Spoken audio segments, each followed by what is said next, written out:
So in the first two sections of this chapter, we talked about what was typical about your data, and then, it was also a measure of central tendency.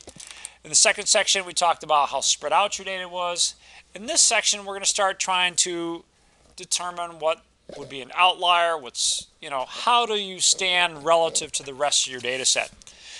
And the first measure of what's typical or what's not typical is going to be something called the percentile. The percentile is a way to rank where you are in your data set. So, for example, the 20th percentile separates the bottom 20% of the data from the top 80% of the data. Now, if you were getting your score back from the SATs, would you want to be in the 20th percentile? Or would you want to be maybe in the 80th percentile? 80th percentile would separate the bottom 80% from the top 20%. Which one sounds better? Want to be in the top 20 or the top 80%?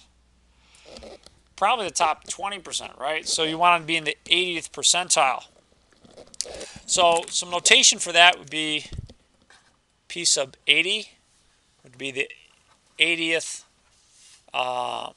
percentile. And the good thing for us is that we don't have to fuss around with being able to calculate exactly, what that would be. We'll rely on technology. Now, the one thing I do want you to know is, the difference between, say, the 80th percentile and the 20th percentile. I want you to be able to interpret those. But the actual calculation is just grunt work. You assign that to a computer. So one of our data sets here is from body temperatures. If you have data set 1 and you can open it up, great. If not, if you got any data set at all near you, you can try and calculate some percentiles. So I'm going to focus on some percentiles for age.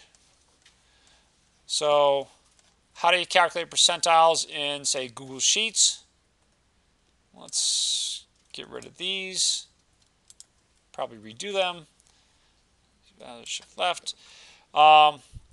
The command to find a percentile is going to ask you to use the label for your data, where it is, and what percentile you want. So if I wanted the 80th percentile, I type in percentile.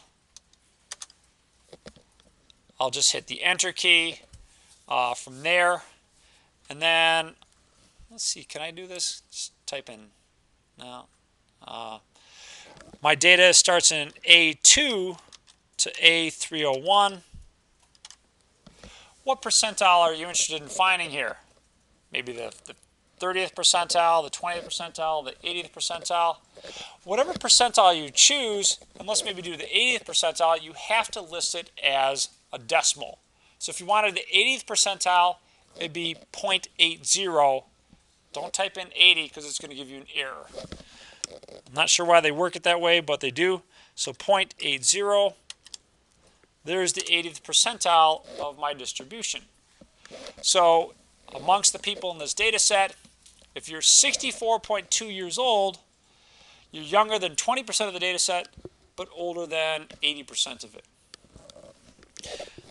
Let's do another one here. Percentile. And I'm just going to, let's just copy this one and modify it. So I'll copy that.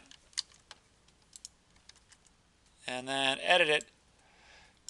What special name can I give to this if I put in 50.50?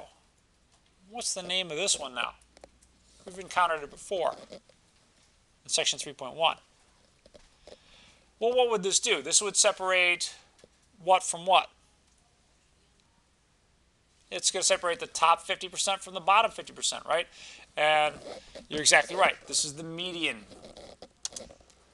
So the median here is 46. Okay. Now, there's some more notation and terms that we can use for some of this stuff. We can separate things into quartiles.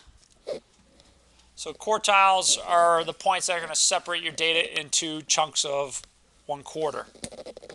And there's 3 of them. Q1 divides the lower 25% from the upper 75%. I could call that P25 as well. So if you're thinking about it in percentiles, you can think of it as P25. Q2 divides the lower 50% from the upper 50%. So I could think of that as P sub 50. What's the other way that I can regard this, or what's the other term for P sub 50? The median, thank you. Is that Catherine? Good job. And finally, Q3. What would Q3 be in terms of percentiles? What could I write there? P75. So P75, Q3, they're all the same. You can get these things out of Google Sheets in a couple different ways. I could type in, for instance, Q3 or P75. If I wanted to do it with quartiles, I would do it this way. So equals quartile, type enter, and then A2 to A301. And I want, say, the third quartile. Okay? Makes sense. It's close to the 80th percentile, but it's not quite there.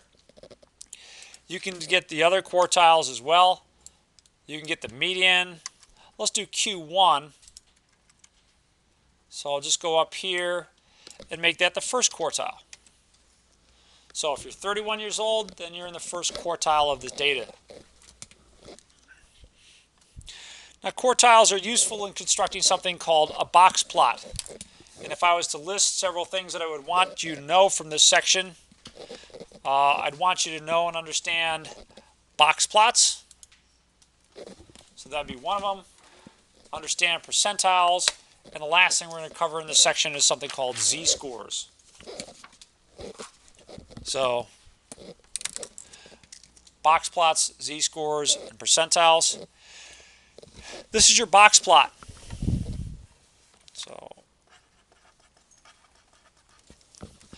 And the box plot is made up from a handful of numbers. Sometimes it's called a 5-number summary. I like calling it a box and whisker plot because these look like whiskers. Certainly the parent family is an animal-friendly family. Got lots of little whiskered critters around at home. I don't usually keep around those outliers. For me, this is just going to be a 5-number summary. On the ends, you're going to have your maximum and minimum points.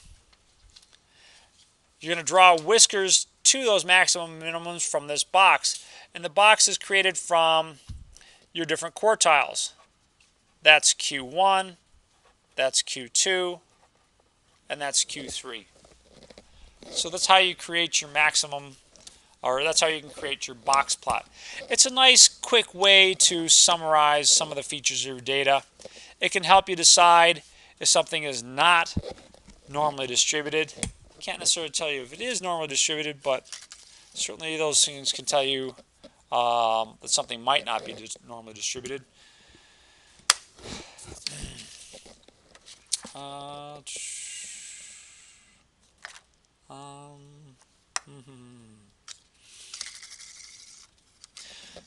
Now, within the framework of percentiles, like I said, I do want you to know the difference between some of these things, but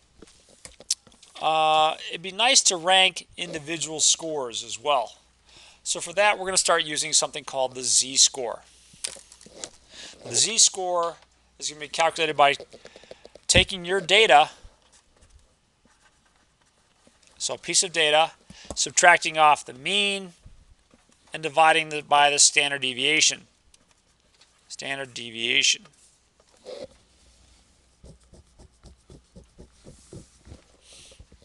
So it's a way to count how many standard deviations away from the mean that you are. So this will help us determine what's usual, what's unusual, etc. in a data set by looking at how far away it is in terms of standard deviations from the mean. Let's start with this example, kind of a fun one. intelligence, IQ, is supposed to have a normal distribution with a mean of 100. So we'll call it mu equals 100 and a standard deviation of 15. Now I've heard 10, I've heard 15. I tend to go with 15 nowadays, but somewhere in there. Now, has anyone ever heard of somebody called Marilyn Vos Savant? No one on Marilyn? Yes. She's regarded, quite widely regarded as like the smartest person in the world. So, depending on your where you are, and here's one. She claims that her first IQ test measured her IQ at 228. Wow, that's off the charts smart.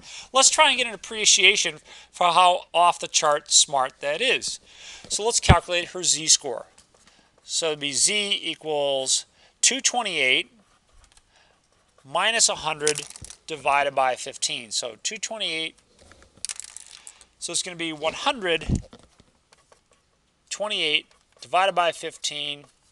Now most of you are going to do a decimal, and that decimal is probably going to be like 8 and a little bit more than 8.5. So I don't know, what decimal are you getting? Round it to the nearest second digit for me. 8.53. About 8.53. So what this is saying is that she's 8.53 standard deviations above the mean. Wow. Now let's think back to the empirical rule. How much data is supposed to be within 3 standard deviations of the mean according to the empirical rule? Don't make Catherine do all the work here. Someone else. 3 standard deviations from the mean. How much? 99.7.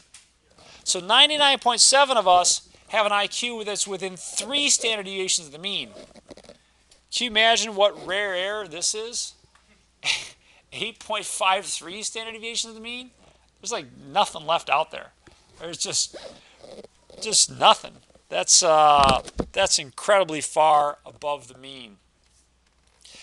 Now, I was asked in my morning class about the z-scores. Let's do another example here. Suppose you had somebody else who had their IQ measured, somebody who didn't take, say, Jeff Parent for statistics, and their IQ was maybe 85.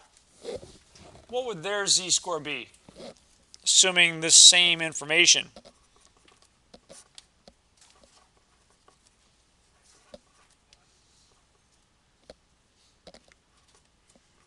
What are you getting for the z-score here? -1, right? Now the point here was the sign of this, the negative. What do you suppose the negative is telling you when you're looking at a z-score? Yeah, basically that you're below the mean, right? This is going to be positive if you're above the mean. It's going to be negative if you're below the mean. So with that, let's look at problem number 4.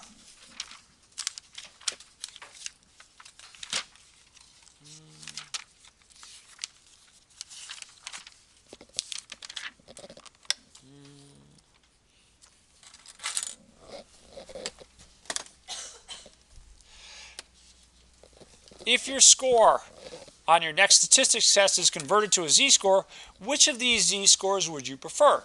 -2, -1, 0, 1, or 2? Now don't shout out an answer yet. Think about it for a second. And let me pick on a volunteer.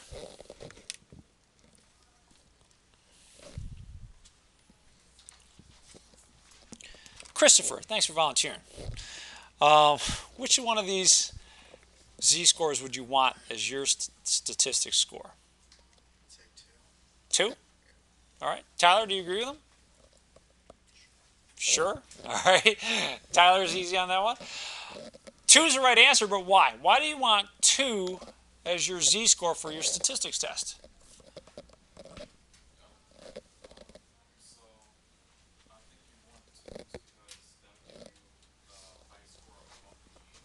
Exactly. Oh, nice. You're doing my job for me. 0 says you're right at the mean. Okay? These say you're below the mean. This means you're as high above the mean as you have in this set of choices. So, yeah, it's basically saying you're 2 standard deviations above the mean. By the way, that's the author's cutoff for what's typical and what's not typical. If you're 2 or more standard deviations away from the mean, you tend to be an outlier, an unusual observation. So that's the author's metric for, okay, that's unusual. Anything outside the range of 2 standard deviations away from the mean. Good. Thank you, gentlemen.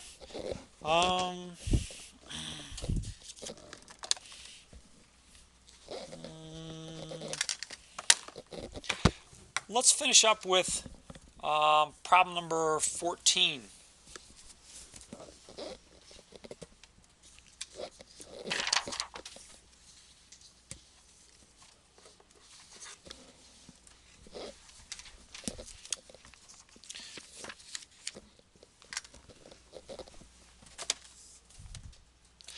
So going back to our body data set, we can look at the red blood cell count for males and females, and they give you the distribution here, or the characteristics of the distribution, a mean of 4.719, a standard deviation of 4.9.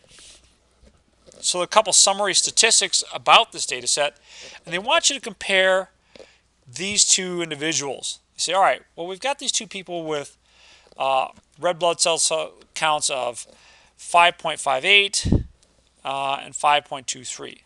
How do they compare to each other if you calculate their z-scores? Which one's more unusual? So let me give you those summary statistics in the form of a little table. We have males and females. We had a mean, standard deviation, and then the actual value. So the mean for males was 4.719. Mean for females, red blood cell count was 4.39.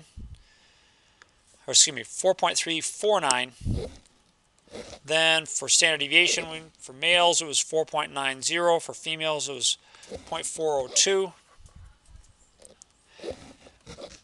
The male individual that we're working with had a red blood cell count of 5.58, while the female had a red blood cell count of 5.23.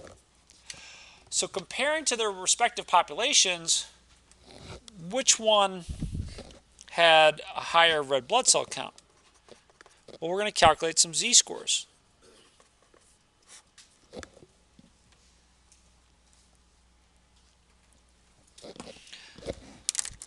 So it's going to be your 5.58 minus the mean divided by the standard deviation. And I'll do the same thing over here. 4.34, oh, excuse me, 5.23. All right, some Photoshop here real quick. There you go. Never happened. 5.23 minus 4.349 divided by 0.402. Now, one thing peculiar to z-scores, we're always in this class going to round them to the nearest hundredth. So, Stacy, round to the nearest hundredth. Approximately speaking, what'd you get for z here? Oh, okay. All right. I'll let you work on that one. Amila, what'd you get for z-scores?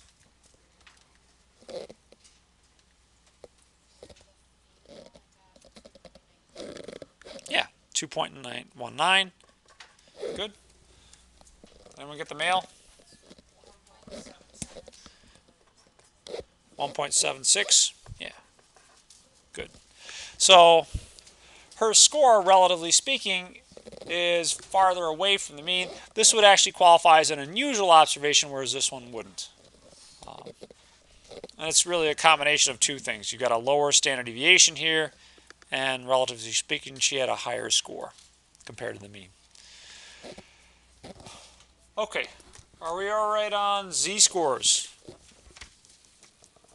Make sure you can find a box plot. You can interpret a box plot, know what the z-scores are, and understand percentiles.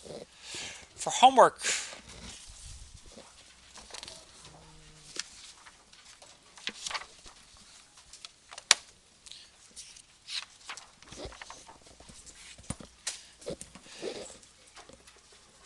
try 1 through 3,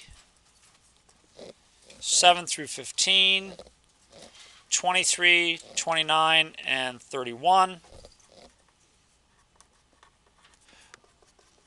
Or 1 through 31 in the 12th. Have a good weekend. See ya!